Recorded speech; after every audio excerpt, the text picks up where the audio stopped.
Es decir, si se juntan o si se presentan los tres aspectos que habíamos conversado, es muy probable la ocurrencia de fraude. ¿Quién se recuerda eso?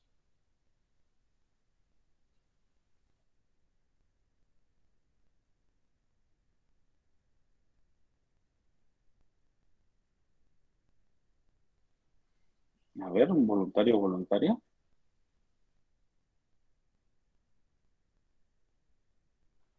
En primer lugar, puede presentarse un incentivo o presión para cometer un fraude. Justamente lo que decía Brian es lo que conversamos el miércoles de la semana pasada de algunos ejemplos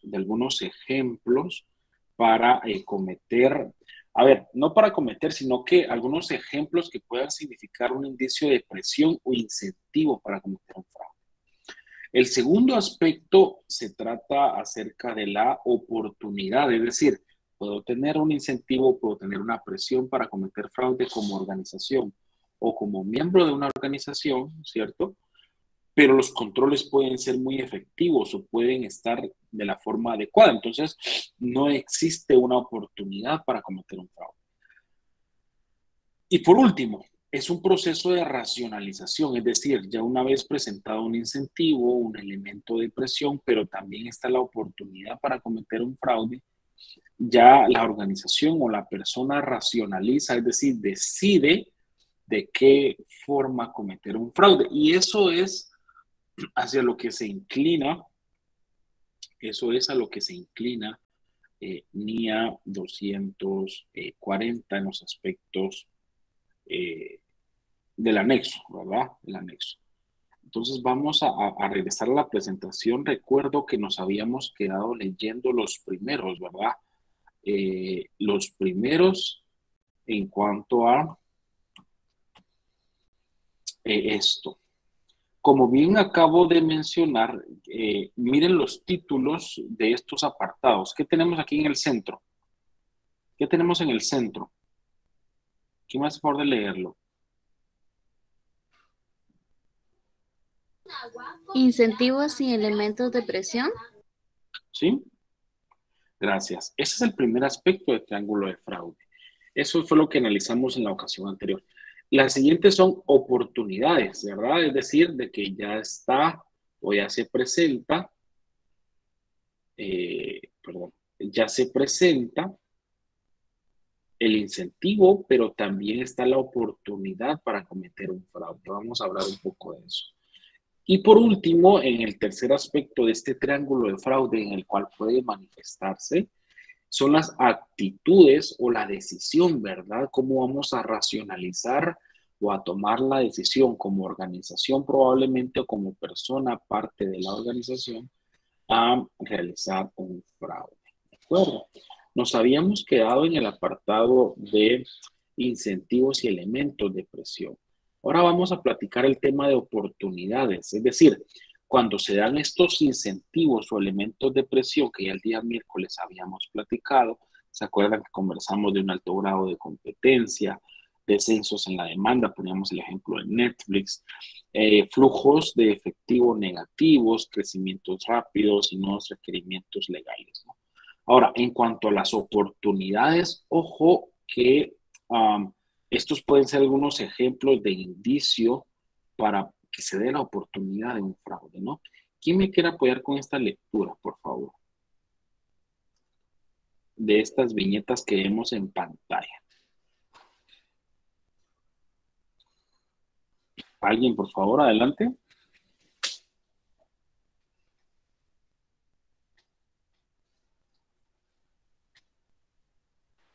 Transacciones significativas con partes vinculadas ajenas al curso normal de los negocios o con entidades vinculadas no auditadas o auditadas por otra forma de auditoría.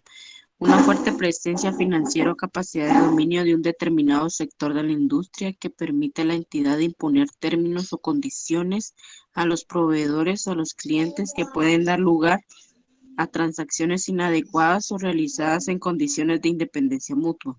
Activos, pasivos, ingresos o gastos basados en estimaciones significativas que implican juicio subjetivo o incertidumbre difíciles de corroborar. Transacciones significativas, inusuales o altamente complejas, especialmente las realizadas en una fecha cercana al cierre del periodo, que plantean una problemática del tipo fondo sobre forma.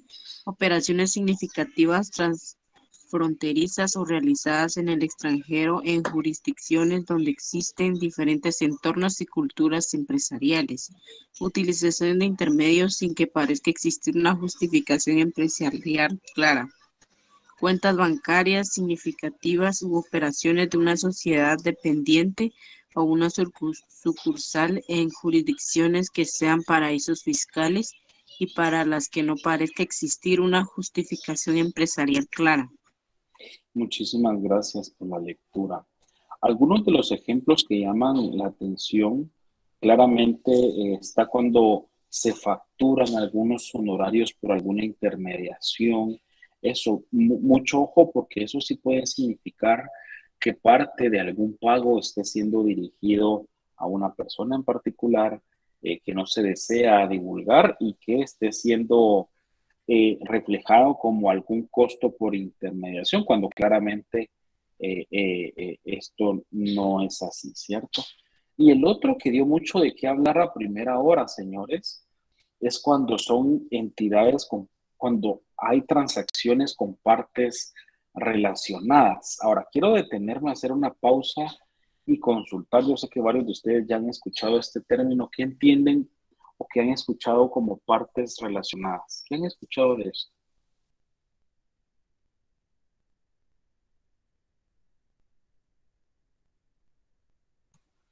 A ver, adelante. Yo sé que algo han de haber escuchado.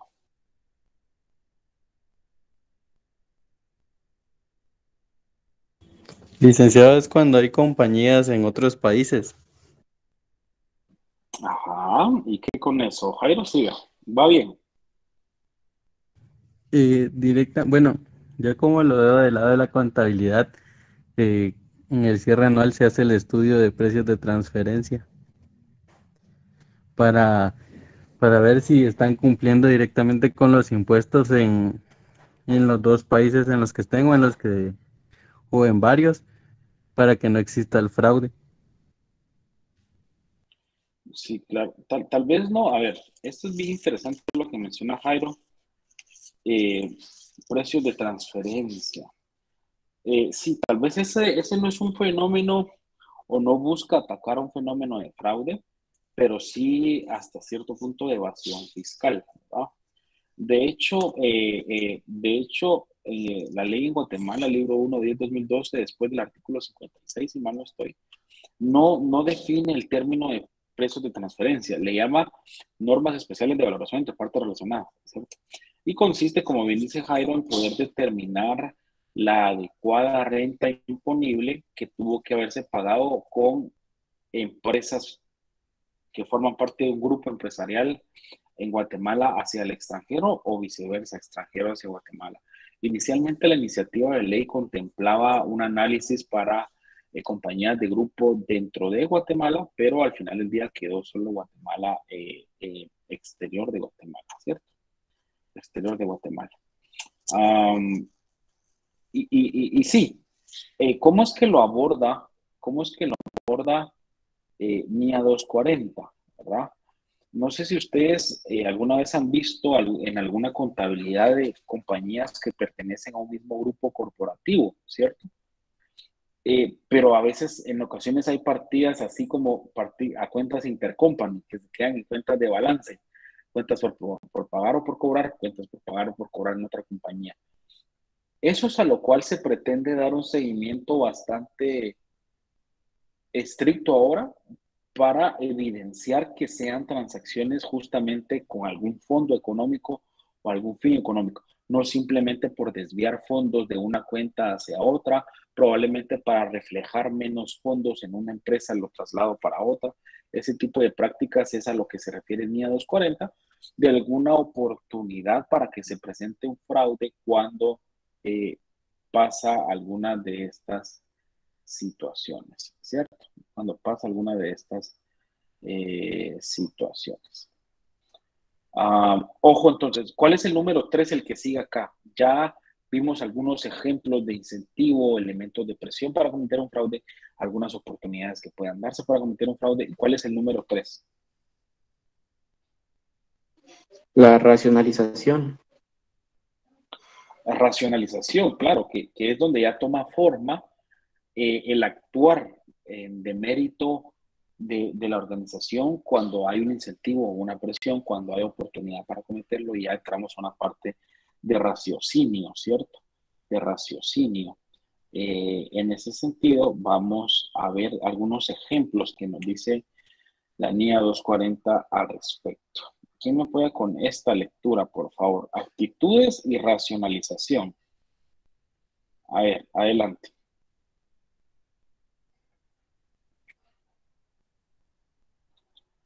A ver, por favor, ¿alguien voluntario o voluntaria? Ineficacia en la comunicación, la implementación, el apoyo o la imposición de los principios o de las normas de ética de la entidad por parte de la dirección, o la comunicación de principios o normas de ética inadecuados, participación o preocupación excesivas de la dirección no financiera en relación con la selección de políticas contables o la determinación de estimaciones significativas, historial conocido de incumplimiento de la normativa sobre valores y de otras disposiciones legales o reglamentarias o de demandas contra la entidad, su alta discreción o los responsables del gobierno de la entidad por supuesto fraude o incumplimiento de las disposiciones legales y reglamentarias, interés excesivo por parte de la dirección en mantener o aumentar la cotización de las acciones o la tendencia de beneficios de la entidad, la práctica por parte de la dirección de comprometerse con los analistas, acreedores y otros terceros a cumplir pronósticos desmesurados o poco realistas.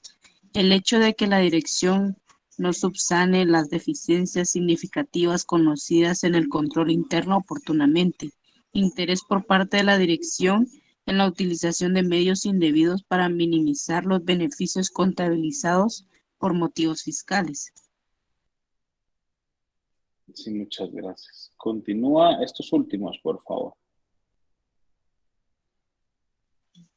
Interés por parte de la dirección en la utilización de medios indebidos para minimizar los beneficios contabilizados por los motivos fiscales. Escaso nivel ético de los miembros de la alta dirección. El propietario, gerente, no distingue entre transacciones personales y empresariales. Disputas entre accionistas de una entidad cuyo número de accionistas es reducido. Intentos recurrentes por parte de la dirección de justificar una contabilidad paralela o inadecuada basándose en su importancia relativa. Muchas gracias. Algo que llama la atención acá, bueno, claro, claramente está el hecho de que la administración, es decir, la gerencia de una organización, insista, ¿cierto? Insista en llevar una contabilidad paralela o una contabilidad que sí refleje la realidad, ¿verdad? Que sí refleje la realidad de las transacciones que se están dando en la organización. Eso usualmente es una vía, digamos, de racionalización, ya cuando una organización lleva contabilidad paralela. Eso nunca es bueno. Eso nunca es bueno. Bueno, ok. De esa cuenta, señores, es como la NIA 240 ejemplifica muy puntualmente algunos ejemplos que pueden manifestarse en una organización, ya sea para representar indicios de elementos de presión y fraude, qué oportunidades hay para cometer el fraude y qué ejemplos hay para racionalizar o actuar en demérito de la organización, ya sea cometiendo un fraude. Y ahora lo que sí menciona la norma ya es muy puntualmente ejemplos de circunstancias que indican la posibilidad de un fraude, ¿cierto? Yo sé que Brian aquí me va a apoyar con esta lectura donde dice las discrepancias en los registros contables incluyen. A ver, adelante, Brian, por favor.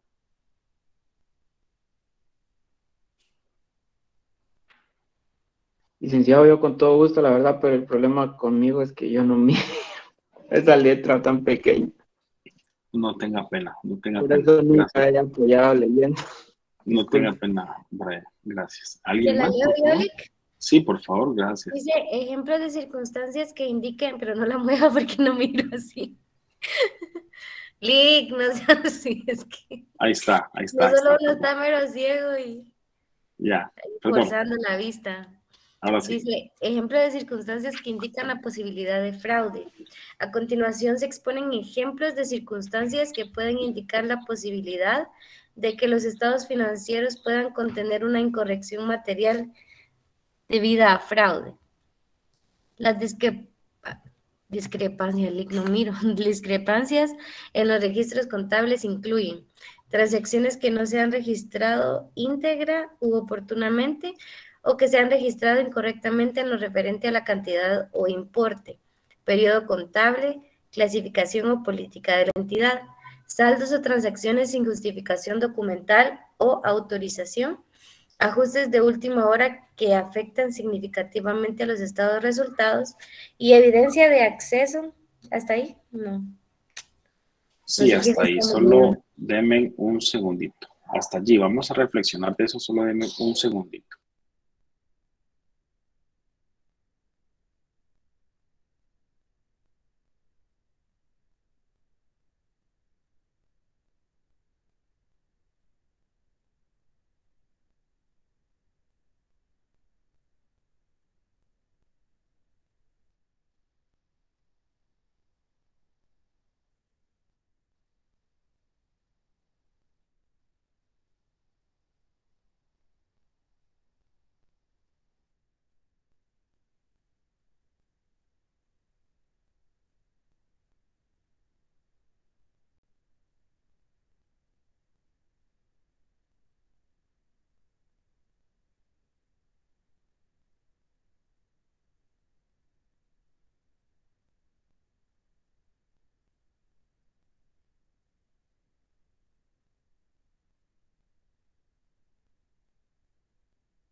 Perdón, ya regresé. Si me apoya en continuar leyendo eso, por favor, ya le faltaba un poco. Adelante.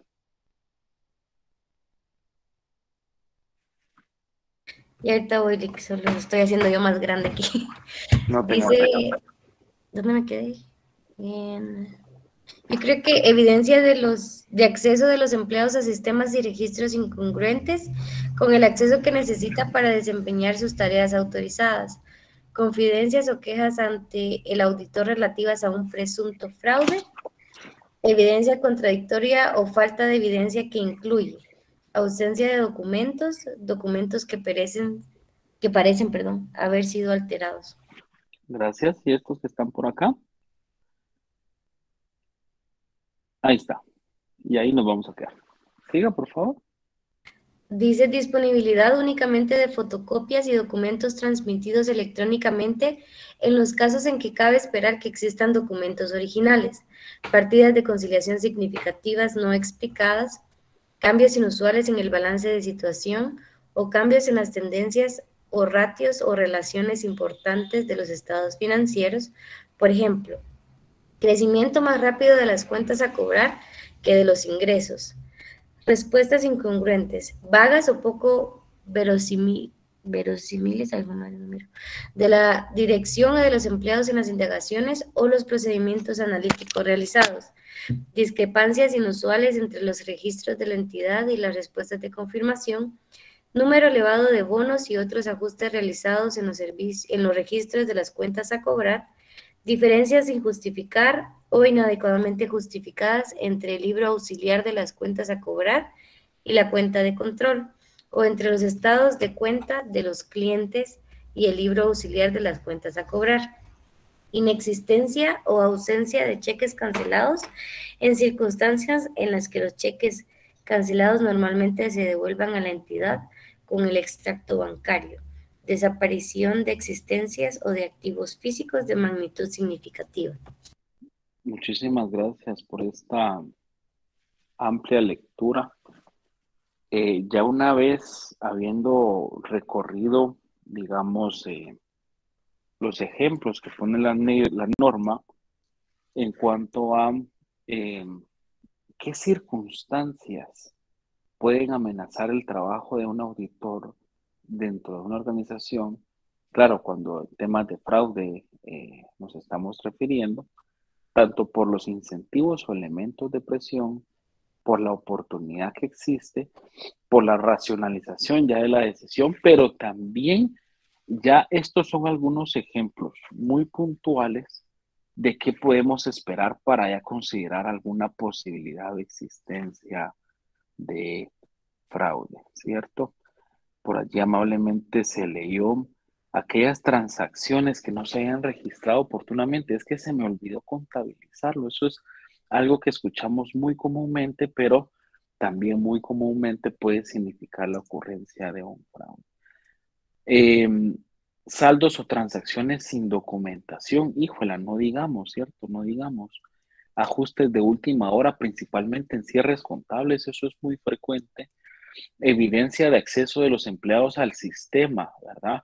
Esto es algo bien interesante. No sé si ustedes han visto, por ejemplo, balanzas de saldo que usualmente tienen el código de quien ingresó, modificó el movimiento contable, pero podemos presentarnos ante la probabilidad de alguna partida o algún movimiento sin el código del empleado o el responsable de quien alteró la transacción. Eso es algo que le tenemos que poner muchísima atención. Claro, en evidencia, recordarán que hay toda una sección de evidencia y perdón, escuché que alguien levantó la mano, pero no puedo ver quién, así que si me pueden interrumpir aquí por micrófono, yo les agradezco mucho. ¿Alguien quiere opinar? ¿Alguien levantó la mano? ¿Aló, aló?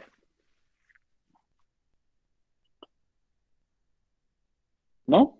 Bueno. Ojo, documentos que parecen haber sido alterados, imagínense, documentos que parecen haber sido alterados.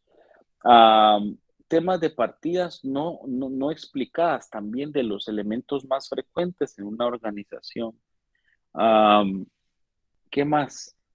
Cambios inusuales en balance debido a tendencias o ratios. Los ratios, recordemos que son los indicadores financieros que nosotros calculamos, ¿cierto? Y deberían calcularse permanentemente en una organización. Discrepancias inusuales entre los registros y las respuestas de la confirmación. Recordarán que, por ejemplo, la NIA 520 da algunos elementos para que consideremos como auditores externos y poder obtener la información de la fuente directa de la cual es emitida. Principalmente la banca, ¿verdad? Sabemos que los estados de cuenta bancarios son de los registros más importantes que tenemos que considerar. Así que eso es de lo más relevante. ¿Qué más? Número elevado de abonos y otros registros en las cuentas por cobrar. Esto es una cuenta que por la naturaleza de la misma o por el dinamismo que tiene esta cuenta, es de lo más usual o lo más común ver cómo es alterada por a veces algunos registros contables. ¿Qué más? Diferencias inadecuadamente justificadas en el libro auxiliar de las cuentas por cobrar y cuenta por, por el tema de algunos auxiliares, ¿no? Mucho ojo porque a primera hora platicábamos a qué nivel de información tenemos que llegar. Muchas veces es complejo decir. Mi recomendación es que el nivel de la información brindada va a depender, claro, de quién se la esté pidiendo, de para qué efectos. Entonces va a depender de muchas circunstancias para poder definir de una forma acertada el nivel de información que debemos otorgar. Creo que por eso hay que ponerle muchísima atención. Algo interesante que también salió por acá es la inexistencia o ausencia de cheques cancelados, ¿no? Usualmente cuando hay cheques sobregirados, cheques rechazados o cancelados, estos son enviados directamente al banco. Entonces uno esperaría que a nivel de correlativo documental del cheque no exista algún faltante, al menos en circunstancias habituales. Ah, claro, la desaparición de activos físicos de gran magnitud, eso ni decirlo, evidencia electrónica no disponible o cuando ella resulta incongruente. Entonces, algunos de los aspectos, esto usualmente se pregunta en el examen, perdón, esto usualmente se pregunta en el examen a nivel de ejemplos, brinde ejemplos de eh, eh, condiciones, condiciones que evidencien la oportunidad de un fraude. Entonces, usualmente así es como se pregunta en un examen. Claro, en el examen final. Recuerden, Mili Córdoba, ¿cuándo es el examen final?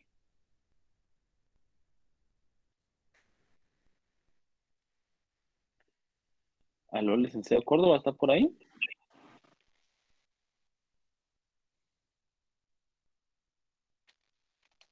De mayo. Muchísimas gracias. Y recuerden que este examen es sobre 30 puntos, ¿verdad? Así que mucha atención con esa parte. Es sobre 30 puntos. Es sobre 30 puntos. Bueno, ¿qué más? Ni a 240 ni a 250 y toda esa parte es contenido del examen final. Bueno, acá en esta parte lo que se menciona es bien interesante la norma, cómo define también algunos ejemplos de relaciones difíciles, ¿verdad? En relaciones difíciles entre el auditor y la dirección. Entre algunas de ellos podemos tener denegación de acceso, es decir, que no nos dejen entrar ni a los registros ni a las instalaciones, que no nos permitan hablar con ciertos empleados, que no nos permitan hablar con ciertos clientes, que no nos permitan abordar a ciertos proveedores. Y ojo, señores, que hay que tener muy presente que el auditor deberá, al menos para lograr una efectividad muy adecuada en términos de su independencia, deberemos tener acceso irrestricto a cualquier rubro, a cualquier personal, a cualquier documento. Entonces, eso no, mire, Lick, dice que esto no se lo podemos dar. Claro, se entiende algunos temas de confidencialidad, el tema de nómina, usualmente yo acostumbro a ser bastante celoso en temas de a quién puede leer la nómina, pero claro, son de los rubros más usuales en términos de confidencialidad, ¿no? Presiones indebidas de plazos impuestos por la dirección para resolver cuestiones complejas o controvertidas. Cuando le dicen, Lick, fíjense que esa información no se la puedo dar, sino que hasta el otro mes. Entonces tenemos que tener bastante pericia, bastante actitud, digamos, inquisitiva para poder identificar cuando estas situaciones están siendo dadas de una forma inusual, ¿no? Quejas de la dirección sobre el modo en que se realiza la auditoría. Ojo que dice intimidación por parte de la dirección a los auditores. Híjola, eso es algo ya extremo, pero sí que puede darse, ¿no? Retrasos inusuales de la entidad para dar la información. Esto también es algo muy recurrente. Claro, hay retrasos que son normales, probablemente por la cantidad de documentos que se está pidiendo como auditor, por el periodo en el tiempo que también tenemos almacenado. Todo eso se entiende, pero se esperaría que no pase pues de un tiempo razonable, ¿no? Falta de disposición para facilitar al auditor acceso a los archivos electrónicos. Fíjense que uh, algo que comúnmente se da en estas situaciones, no sé si ustedes lo han visto en sus empresas o han escuchado de ello, que hay algunas empresas que solo dan la información digital en PDF. Y eso es a veces es bien complejo convertir un PDF en Excel cuando los reportes ya sea son muy técnicos o tienen algún tipo de fórmula, para lo cual el auditor pues tiene que ser muy claro en el requerimiento que realicemos en cuanto al formato en el cual queremos la información. Algo bien interesante que se menciona por acá como relación difícil, y claro, puede ser, debido a algún indicio de fraude, es el de negar el acceso al personal de operaciones e instalaciones de tecnología clave, ¿verdad? incluido el personal de seguridad, desarrollo de sistemas. Claro, yo soy de la idea que puede permitirse el auditor este tipo de acceso siempre y cuando se llenen los niveles de seguridad correspondientes. Ustedes sabrán de que un área de tecnología es de las más, si no es que el área más delicada y sensible en términos de acceso de personal exterior. Otro tema bien interesante por acá es la falta de disposición para revisar información revelada en los estados financieros, ¿no? Otros tenemos la falta de disposición de la dirección de permitir que el auditor se reúna en privado con miembros de la junta. Híjola, eso es bien delicado. Políticas contables, pues que difieren con la media que se maneja en el sector, cambios frecuentes en estimaciones, tolerancia al incumplimiento del código de la entidad. Y bueno, aquí esto lo voy a dejar solo como referencia, ejemplos concretos de respuesta, ¿verdad? Es decir, procedimientos, solicitar los recuentos de la existencia en temas de inventarios, efectuar una revisión detallada de los estados financieros. Bueno, quiero detenerme acá y consultar si alguien tiene alguna duda, consulta o comentario, algo que tal vez ya vieron en un laboratorio. A ver, los escucho. ¿No?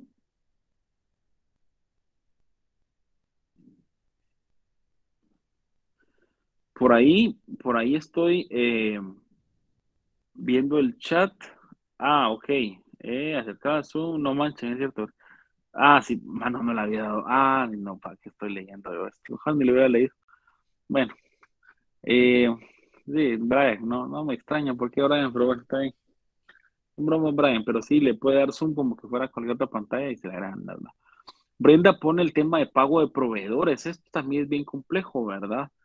Cómo monitorear que los pagos o las compras, tanto de servicios o de bienes que está realizando la organización, estén libres de cualquier sesgo y libre de cualquier tipo de fraude dentro de la organización. Esto, claro que es un reto, no solo para la auditoría externa, pero debería hacerlo de forma constante también para el control interno de la empresa. Bueno, ¿quién me quiere apoyar con leer lo que tenemos ahorita en pantalla? ¿Qué dice allí? ¿Qué dice allí? Consideración de las disposiciones legales y reglamentarias en la auditoría de estados financieros.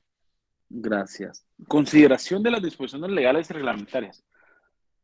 ¿A qué se refiere esto? Se refiere a que como auditores, claro, tenemos que observar, además de toda la normativa del código de ética, de las NIAs que tenemos que practicar en nuestra auditoría, tenemos que ser conscientes. Claro, en muchas ocasiones es imposible de todas, ¿verdad? Pero al menos de las más relevantes dentro de una organización. Sí que tenemos que tenerlo bastante claro, ¿no? Sí que tenemos que tenerlo bastante claro. Ahora, ¿de qué habla esta NIA 250 en específico? Ahorita vamos a ver de qué trata.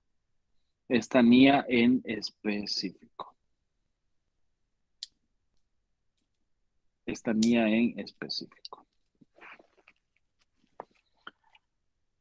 Bueno, esta norma habla de tres grandes aspectos, señores, y al igual que la NIA 240, vamos también a platicar de cuál es el efecto de los objetivos y requerimientos que nos está solicitando nosotros como auditores, ¿de acuerdo?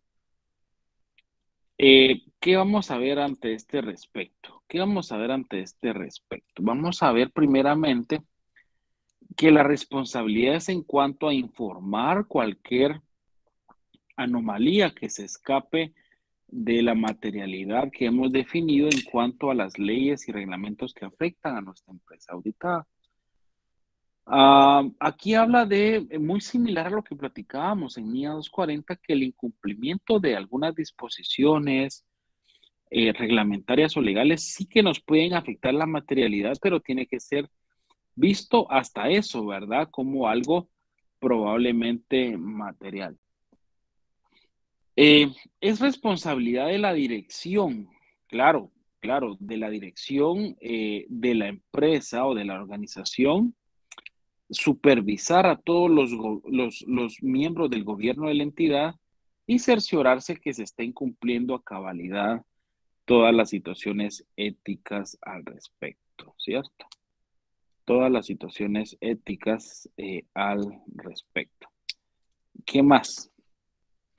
Esta es un poco la estructura de NIA 250, muy importante que la conozcan, muy importante que la conozcan, pero en definitiva se aterriza a esto. ¿Quién me quiere apoyar con esta lectura, por favor? Adelante.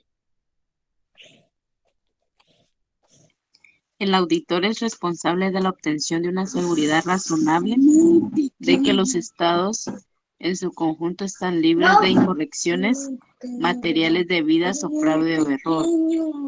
En la realización de una auditoría de estados financieros, el auditor tendrá en cuenta el marco normativo aplicable. Debido a las limitaciones inherentes de la auditoría, existe un riesgo inevitable de que puedan no detectarse algunas incorrecciones materiales en los estados financieros, aunque auditoría se haya planificado y ejecutado adecuadamente de conformidad con las NIA. En el contexto de las disposiciones legales y reglamentarias, los posibles efectos de las limitaciones inherentes a la capacidad del auditor para detectar incorrecciones materiales son mayores por razón como las siguientes.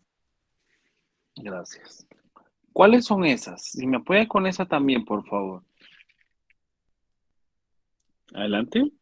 Existen numerosas disposiciones legales y reglamentarias relacionadas principalmente con los aspectos operativos de la entidad, que habitualmente no afectan a los estados financieros y que no se tienen en cuenta en los sistemas de la entidad relativos a la información financiera.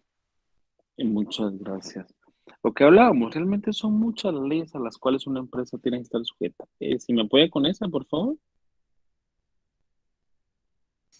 El incumplimiento puede implicar conductas orientadas a ocultarlo, tales como la colusión, la falsificación, la omisión deliberada del registro de transacciones, la elusión de los controles por la dirección o realización de manifestaciones intencionalmente erróneas al auditor.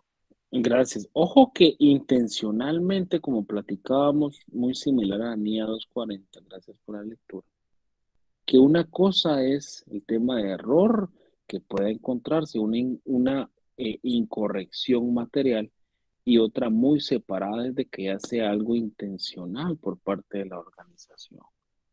Claro, el que una actuación constituye un incumplimiento es en última instancia una cuestión que debe determinarse por el punto de vista legal, ojo, por un tribunal de justicia, muy similar a lo que platicábamos de la NIA 240. Señores, pregunta de examen. ¿Cuáles son los objetivos de NIA 250? Son 3. ¿Quién me quiere apoyar con esta lectura de estos 3, por favor? Adelante. La lectura de los objetivos de NIA 250, ¿cuáles son? La obtención de evidencia de auditoría suficiente y adecuada del cumplimiento de las disposiciones legales y reglamentarias que de forma generalmente admitida tienen un efecto directo en la determinación de cantidades e información materiales a revelar en los estados financieros. Gracias. Tiene un efecto directo, ¿cierto? Esta, por favor.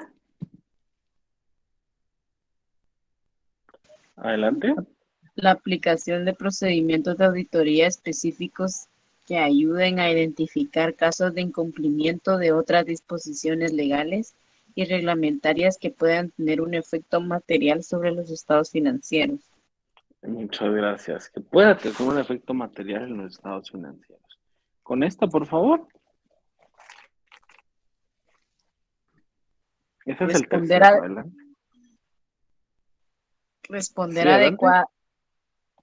responder adecuadamente al incumplimiento o a la existencia de indicios de un incumplimiento de las disposiciones legales y reglamentarias identificadas durante la realización de la auditoría. Muchas gracias. Usualmente este apartado se ha colocado como algo para relacionar conceptos, ¿no? Dentro de nuestro examen final, entonces para que le pongamos mucha atención. La definición, de hecho la única que trae NIA 250 en su apartado inicial es de la única que trae NIA 250 al respecto. ¿Quién me quiere apoyar con esta definición, por favor?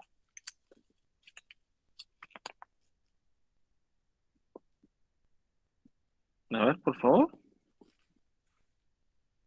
Con esta lectura.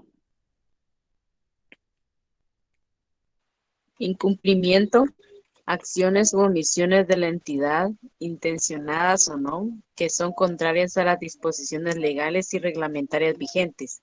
Comprenden tanto las transacciones realizadas por la entidad o en su nombre, como las realizadas por cuenta de la entidad, o responsables de su gobierno, la dirección o los empleados. El incumplimiento no incluye conductas personales inapropiadas, no relacionadas con la actividad empresarial, con las actividades empresariales de la entidad, por parte de los responsables del gobierno de la entidad, la dirección o los empleados de la entidad. Muchísimas gracias. Ojo que menciona ahí a los aspectos con los que se relaciona, ¿cierto? El auditor, empleados, responsables del gobierno, de la entidad. Ahora, ¿cuáles son algunos procedimientos que el auditor, de acuerdo a NIA 250, tiene que desarrollar para este efecto? Procedimientos, recuérdense que son aquellas respuestas del auditor en función a los riesgos valorados, ¿no? Claro, si tenemos conocimiento, obtendremos primero el conocimiento de la naturaleza de este incumplimiento, información adicional con la cual podamos documentar el hallazgo. Si el auditor tiene indicio de que puede haber un incumplimiento, discutiremos esto con nuestro equipo.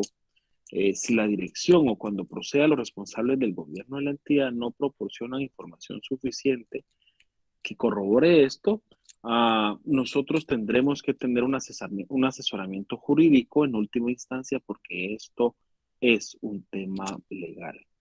Muy importante con esto. Si no puede obtenerse información suficiente sobre un incumplimiento del que existen indicios, el auditor evaluará el efecto que la falta de evidencia de auditoría tiene sobre nuestra opinión en su conjunto, ¿cierto? En su conjunto. Perdón. Y por último, pero no menos importante, como auditores evaluaremos las implicaciones de un incumplimiento con relación a otros aspectos, ya sea la valoración del riesgo que hemos otorgado para este aspecto, la fiabilidad de la información que nos ha pasado la administración como manifestaciones, ¿no? Así que, señores, esto es NIA 240 y NIA 250. Yo creo que de acuerdo a los temas de clase que todavía tenemos pendientes, principalmente me gustaría repasar la NIA 220 y nos falta ya para aterrizar toda la sección 600 de la norma, 600, 610 auditoría y 620 utilización del trabajo de un experto. Así que con eso esperaríamos iniciar el día miércoles. Con eso tenemos clase esta semana y la siguiente semana. Así que nos vemos el día miércoles. Si Dios quiere, que tengan muy buena noche. Cuídense.